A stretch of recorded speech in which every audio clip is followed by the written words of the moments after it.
ខំជឿជាក់មនុស្សស្រីម្នាក់ដែលស្នេហ៍ខ្លាំងជឿជាក់រឿងគ្រប់យ៉ាងមិនដែលគិតថាអូនក្បត់ទោះជួបរឿងអ្វីក៏អត់ធ្មត់តែទីបំផុត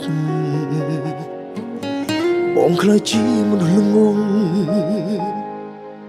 ស្រក់ទឹកភ្នែកឮមិត្តភក្តិអូនប្រាប់ផ្ទាល់គេស្គាល់តែបងហើយក៏ស្គាល់ម្នាក់នោះច្បាស់ដែរអូនប្រាប់ថាមិនចង់មានពីរបីទេ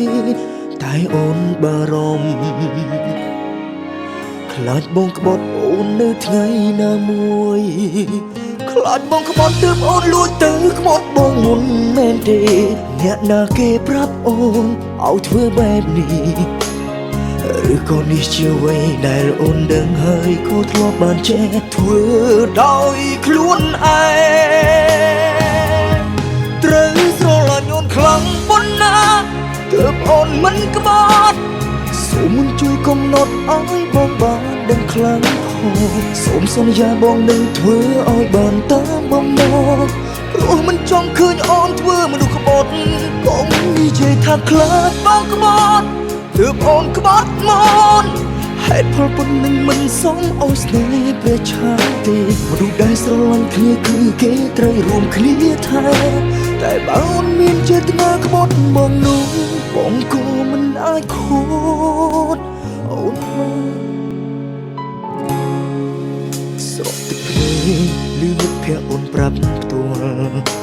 គេស្គាល់តែបងហើយក៏ស្គាល់ម្នាក់នោះច្បាស់ដែរអូនប្រាប់ថាមិនចង់មានពីរបីទេតែអូនបារម្ភខ្លាចបងក្បត់អូននៅថ្ងៃណាមួយខ្លាចបងក្បត់ទើបអូនលួចទៅក្បត់បងមុនមែនទេអ្នកណាគេប្រាប់អូនឲ្យធ្វើបែបនេះឬក៏នេះជាអ្វីដែលអូនដឹងហើយក៏ធ្លាប់បានចេះធ្វើដោយខ្លួនឯងត្រូវស្រឡាញ់អូនខ្លាំងប៉ុណ្ណាទើបអូនមិនក្បត់សូមជួយកំណត់ឲ្យបងបានដឹងខ្លាំងសូមសន្យាបងនឹងធ្វើឲ្យបានតាមបំណងព្រោះមិនចង់ឃើញអូនធ្វើមនុស្សក្បត់កុំនិយាយថាខ្លាចបងក្បត់ទើបអូនក្បត់មកហេតុផលប៉ុណ្្នឹងមិនសមឲ្យស្នេហ៍ព្រះឆាទេមនុស្សដែលស្រឡាញ់គ្នាគឺគេត្រូវរួមគ្នាថែតែបើអូនមានចេតនាក្បត់បងនោះបងក៏មិនអាចខួតអូនបាន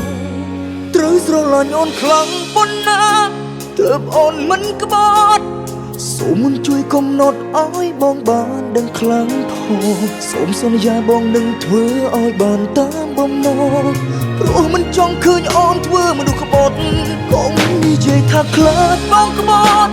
ទើបអូនក្បត់មកហេតុផលប៉ុណ្្នឹងមិនសមឲ្យស្នេហ៍ព្រះឆាទេមនុស្សដែលស្រឡាញ់គ្នាគឺគេត្រូវរួមគ្នាថែតែបើអូនមានចេតនាក្បត់បងនោះបងក៏